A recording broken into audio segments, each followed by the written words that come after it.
उन्होंने सोचा कि आज हमें यहीं विश्राम कर ले मठ में, और मठ में विश्राम करने के लिए रुक गए।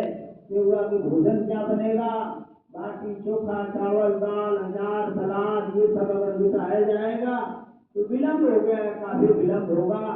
तो यादव जी से पूछा गया कि यादव जी को ऐसा करके निकालिए जिससे भोजन तुरंत मिल जाए, कम समय में भोजन बन के तैयार है। कुछ नहीं, कोई बड़ी बात नहीं, खीर बन जाए। पंडित जी ने यादव से कहा कि तुम दूध की व्यवस्था करो। वह दूध की व्यवस्था करने के लिए निकल गया।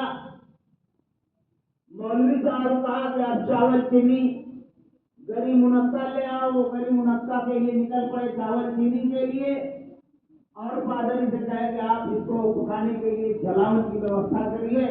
और पंडित जी ने कहा आप सामान लेकर के आइए, तब तक मैं बर्तन को धो करके लीप पोत करके सही कर देता हूँ, और आने के बाद तुरंत भोजन बन जाएगा। सब लोग अपना अपना सामान लेकर के आए। पंडित जी पहले से तैयारी किए ही थे। भोजन बनना शुरू हो गया। जब भोजन बनना शुरू हो गया तो पंडित जी ने कहा यादव जी से, मौलवी साहब से और पादरी से कि आप लोग अपनी अपनी थाली ले लीजिए और मैं परोस देता हूँ। इसके बाद आपको खिलाने के बाद मैं खा लेता हूँ।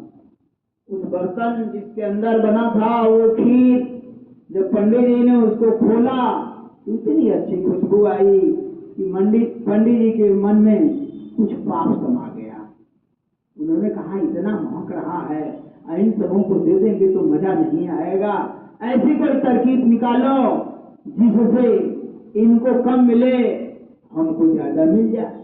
तो उसने कहा कि एक एक कलछुल हम लोग खा लेते हैं और सो जाएंगे। रात में जो बचा हुआ है, रात में जो बढ़िया सपना देखेगा वही सारी खीर खाएगा। खीर को रख दिया गया, खीर रख दी गई एक एक कलछुल के बाद। सब लोग सो गए, सब लोग सो गए। यादव जी 2 बजे उठे, उनके तो पेट में एक कलछुल था, वो नींद नहीं आई। उठा, सारी खीर खा गया। जैसे रखा था वैसे ही ढक्कन रख करके रख दिया। पंडित जी 2 बजे रात को जगे, मौलवी साहब को जगाए, पादरी को जगाए, अपने भी जगे थे ही। उन्होंने कहा भाई आप लोग अपना अपना सपना बताइए। तो मौलवी साहब ने कहा कि साहब हमने तो आज सपना देखा है कि 5वें आसमान में जाकर के अल्लाह से मिला, अल्लाह से बात की। भाई तो बड़ा भारी निकला भाई, अल्लाह से मिल गया। तब तो लगता है कि इसी को सारी खीर खानी पड़ेगी, यही खा जाएगा, हम तो नहीं पाएंगे। तो पादरी से उसने पूछा कि पादरी जी आप बताइए आप क्या रात में सपना देखें, जरा वो बताइए। कहा हम तो ये तो 5वें आसमान में गए, हम तो 7वें आसमान में जाकर के ईसा मसीह से बात किए, खूब मिले जुले हाल चाल किए। कहा तो मौलवी साहब का भी हिस्सा यही खा जाएगा, ये तो उससे भी बहादुर निकला। पंडित जी कहे, पंडित जी से पूछा गया कि आपने क्या सपना देखा। तो पंडित जी बुद्धिमान थे, उन्होंने बुद्धि लगाई।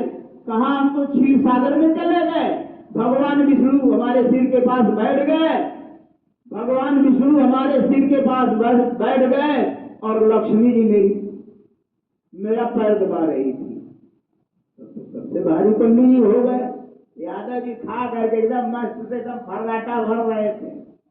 उनको जगाया गया, अरे भाई उठो यादव जी अपना भी सपना बताओ। उठ नहीं रहा था, वो तो अपना खाया था, भरपेट सोया था और इन लोगों की बात सुन रहा था, नाटक किया था कि सोए हैं। वो केवल ड्रामा किया था, इनकी बात सुन रहा था। बड़ा मेहनत से जगाए, कहा साहब बताइए क्या आपने सपना देखा। 12 बजे रात को एक आदमी आया और खूब लाठी बड़ी लिया था, काला रंग का था, लंबे लंबे मूंछ। कहा कुल खीर खाओ तो जान मार डालेंगे। कहा सब खीर खा जाओ नहीं तुम्हारा जान मार डालेंगे। तो पंडित जी ने कहा ये तो गजब कर दिया भाई, खीर खा डाला। तो पंडित जी ने कहा कि ये बताओ जब वो आया लाठी वाला अकेले था, मूंछ वाला था, तो हम लोगों के क्यों नहीं जगाए। क्या करें, कैसे जगाए।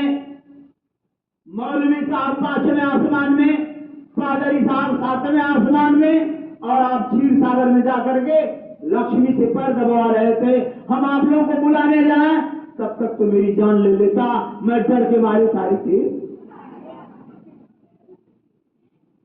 यही हाल है साहब, आप प्रसन्नचित्त रहिए।